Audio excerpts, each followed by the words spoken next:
All right. One of my favorite topics, the Ono circle. Oh, no. It's one of my favorite topics. For the uninitiated, if you aren't familiar with the Ono circle, it came about during the 1940s when Taiichi Ono of Toyota established the famous Toyota production system. Most of you are familiar with that. And one of his most famous exercises was this thing called the Ono circle. And what would happen is employees would be asked by Ono to stand inside a circle, either drawn with chalk or simply imagined, for hours, and simply observe a process until they found waste in it. And from there, they would seek to eliminate it.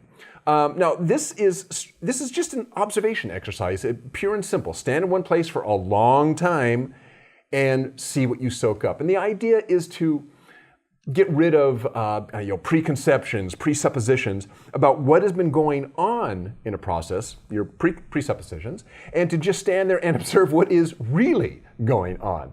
And if you've never done this, I suggest you try it. It is actually pretty amazing. Well, Christopher Martin, one of our account managers here at Quality Digest, he is a freelance journalist as well. I should also say he's a father of two, so he basically has no spare time. You know what that's about. But he did have enough time to write what I think is one of the more interesting takes on the Ono circle that I've seen in a long time, and Christopher calls it the traveling Ono circle. So most of us haven't been required to do an Ono circle exercise formally anyway, and we'll probably never formally do it unless your company is really into that. And yet, Christopher thinks you actually do the Ono circle all the time. Have you ever had to sit and wait in, let's say, a doctor's office? Did I mention Christopher has two young boys? Or in line at, I don't know, a Toys R Us or a GameStop. You get the idea. In those situations, have you found yourself thinking, if they would just do this or that, this line would move a lot quicker, right? Right. We've all done that. Right. That's an Ono circle.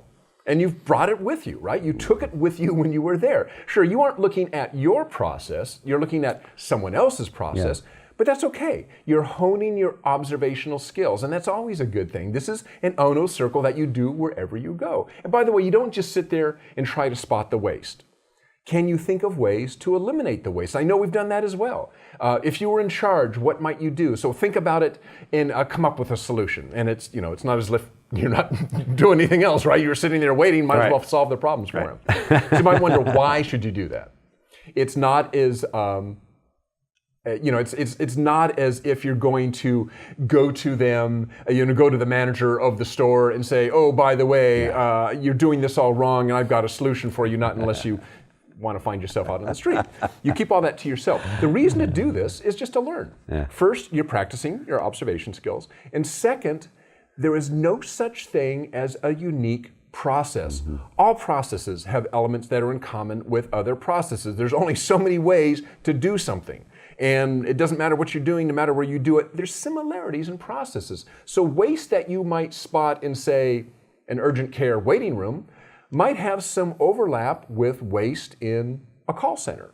It is very possible that while you're doing your traveling Ono circle at, Home Depot or Lowe's or your favorite supermarket, you might find some wasteful action that is similar to what you do at your business. And so you might learn something that you can apply in your business by doing an Ono circle somewhere else. And the solution, is something that you might just be able to integrate into what you're doing. Now, I said up front that Christopher's idea was pretty unique. Well, it turns out that others have thought about this. When Christopher put out his article, one of the readers left us this comment, which I thought was really interesting. This reader writes, "Great concept.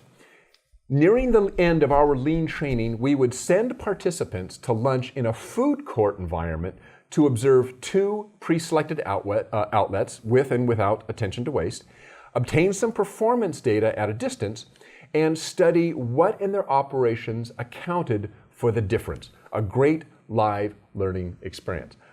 I think that's just fantastic. I think it's like, sure, why not? I mean, you've taught people how to do this. And the nice thing is when you take them when you do an Ono circle outside of your own environment, you have fewer blind spots, I think. One problem with even with the Ono circle is until you've done it long enough, you're blind to what's going on. I mean, you're so familiar with your own processes, perhaps, that you don't see things going on because they go right by you and you don't notice them because you're so used to them. Go somewhere else and do it. completely new environment, and you're going to spot things. Well, it's like one of those paintings, one of those drawings that have the image behind Right, it. right. You have to let your eyes, you have to let your eyes go to a certain place, and then you can see it. It's very similar to that. It's also very similar to your first story, where you talked about the idea that the process of going back in time and finding solutions in medical environments. Trees is the same way. It's in both these stories where you learn from other examples. You bring it into what you're doing. It's very powerful to do it that way because it's going to be much more of a as you say, it's going to be much more relevant to you because you're not looking at what you already do. You're finding something else that's different from what you do, and you're learning more. And where's the overlap? Where's the overlap? Right. And I think the food court one is a good one too because like In-N-Out Burger. I think did he mention In-N-Out Burger in his story? Somebody did. He may have mentioned In-N-Out, and also I think. Oh gosh, was it Mark Graban or somebody else mentioned In-N-Out? Mark Graban mentioned In-N-Out in a story too that was very similar. That was more about error proofing. That was error proofing, yeah. But this idea that like In-N-Out, if you've ever gone to an In-N-Out Burger, right, most of you across the country can't because it's only here on the West Coast, I think. Oh, you're missing out. Yeah, but their process is really incredible. Oh, geez, their process is really amazing that they can do all that because they like cut their fries fresh. To order and get. The whole thing. You're rarely waiting there. It's more fast than a few food, but minutes. it's high-end fast food, and it's really. And the it's process down, it's the science, man. They have a lot of people working though. That's one thing too. Yeah, a lot of people working. But you observe these things and you learn things that you can use in other ways. So it's pretty cool. Yeah, pretty cool.